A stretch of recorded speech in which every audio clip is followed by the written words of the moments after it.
خبرگزاری جمهوری اسلامی ایران پینوکیو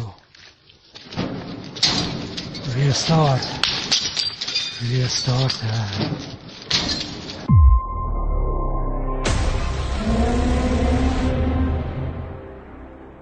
I withdrew the United States from the horrible one-sided Iran nuclear deal, and look what happened to Iran. You know, when I took office, Iran was all over the place. They were taking over Syria, they were taking over Yemen, they were taking over everything. I actually said, this is going to be a problem, and we got to do something. And about 4 months ago, we withdrew from that horrible, ridiculous deal.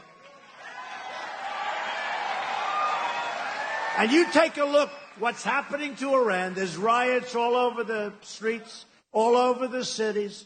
It's a whole different ballgame. It's a whole different country. And it's looking real good. Looking real good.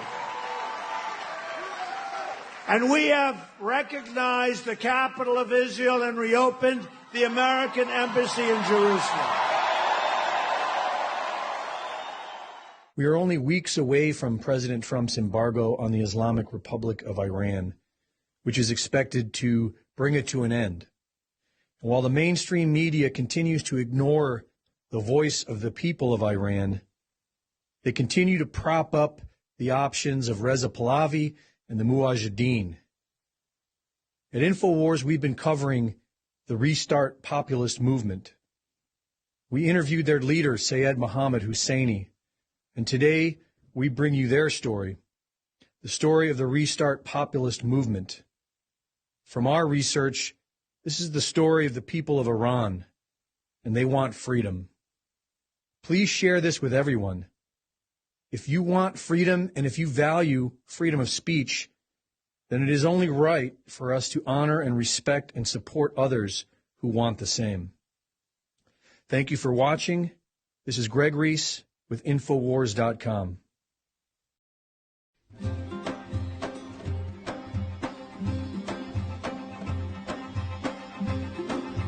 The majority of Iranians are Persian, and yet the Islamic Republic of Iran has outlawed Persian culture. By the threat of violence, the people of Iran are forced into hiding who they really are. Their true identity has been made illegal by their own government, a government that dictates barbaric laws and imposes tyranny upon the law-abiding people of Iran. Often described as the Mullah Mafia, the Islamic Republic of Iran does not rule by the will of the people. This Bantam cabal relies upon two powerful weapons to maintain its control. The first is the bank. The regime controls the bank. The banks work against the people, steal money from the people's savings, and support international Islamic terrorism. And their second weapon is the Basij. The Basij is an omnipresent force within Iran. It is run by the Sepah, the Islamic Revolutionary Guard. Its members are trained to monitor and intimidate the people.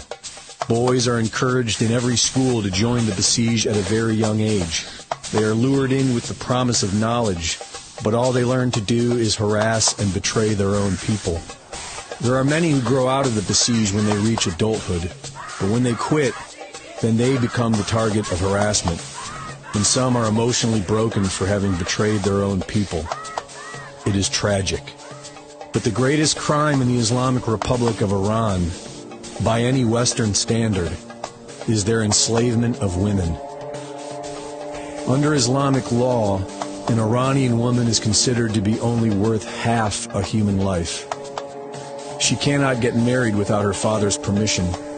She cannot take a job without the permission of her father or her husband. And if her husband beats her, then it is always her fault. Marriage in Persian culture is very similar to marriage in Christian culture. A man and a woman vow their love to each other. It is sacred and monogamous. But this is outlawed in the Islamic Republic, and it is replaced with Islamic law. In Islamic law, the man controls the woman.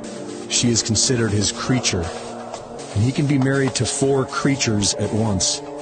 An Iranian woman cannot choose her own husband. She cannot follow her own heart. And even if the husband beats them, they need his permission for a divorce. And if she can somehow get her divorce, which is rare, then she loses custody of her own children and receives no benefit. If you are a girl born into a middle-class family, then you will have some sense of security, but you must always wear a hijab. Even the female athletes of Iran must wear a hijab. And if you are a girl among the 80% of the population who are born in a poor family, then you will have neither financial nor sexual security. There are many tragic stories of poor families selling their daughters and wives into prostitution for just enough money to buy food. And the city of Mashhad has been turned into a brothel where the regime sells young Iranian girls to Iraqi tourists. Their culture is being destroyed.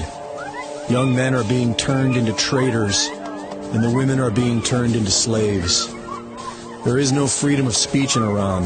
If you speak out against the government, you can be arrested, imprisoned, and tortured. The extraordinarily cruel ideology of the Islamic Republic has nearly broken an entire generation of the Iranian people.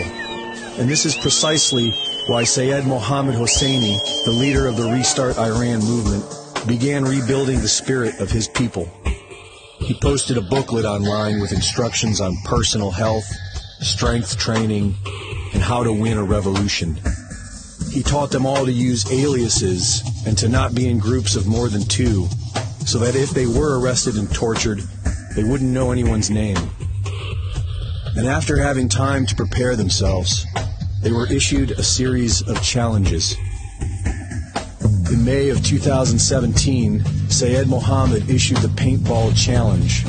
The people were instructed to mark government buildings as targets of the people by throwing paintballs at them and tagging them with spray paint. Next was the Noise Bomb Challenge. Restart was instructed to set off fireworks at 9 p.m. on June 6, 2017, as a call for freedom and a symbolic act to awaken the minds of the people. The Challenge of Wisdom called upon Iranian celebrities to discuss the problems of the regime, but not a single one of them replied.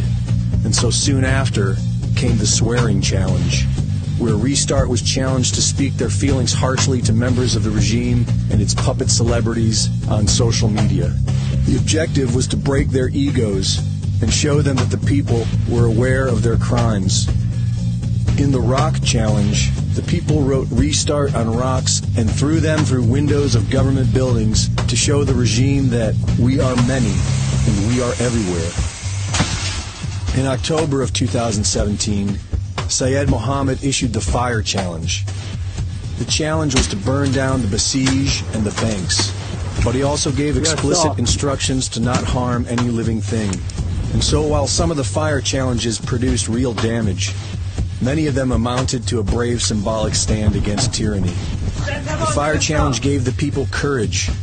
After a lifetime of fearing the Islamic Republic, the people of Persia had rediscovered their birthright, freedom. The fire challenges spread and grew all the way into the Winter Uprising, when Sayyid Mohammad Hosseini issued a threat to the Islamic Republic. He said that more than 30,000 Restart vendettas were already on the streets protecting the Iranian protesters, and many others were ready to join. He warned the Basij and Sepah to leave the millions of peaceful protesters alone. He gave them 48 hours to get off the streets and return home to protect their own families. Otherwise, he said, if you come to the streets to stand against your own people, then we will kill 120 of you. For 11 days, millions of Iranians took to the streets of cities all across the nation. And while it is estimated that 30 people were killed and hundreds were arrested, the uprisings ended with a promise of change. The people had overwhelmingly spoken. They were done with the mullah's mafia regime. After the uprising, the regime outlawed the teaching of English. They called on Interpol to arrest the Restart leader, Sayyid Mohammad Hosseini. and members of Restart went to the rooftops to blow horns across the nation as a symbol of victory and good news.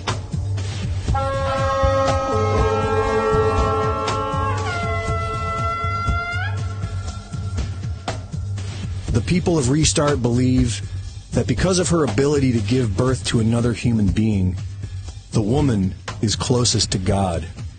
And they are no longer willing to tolerate the cruelty of Islamic rule. They want nothing short of freedom and independence. They want their culture restored. And they support President Trump's embargo, for they believe it will break the back of the mullahs and bring an end to the regime.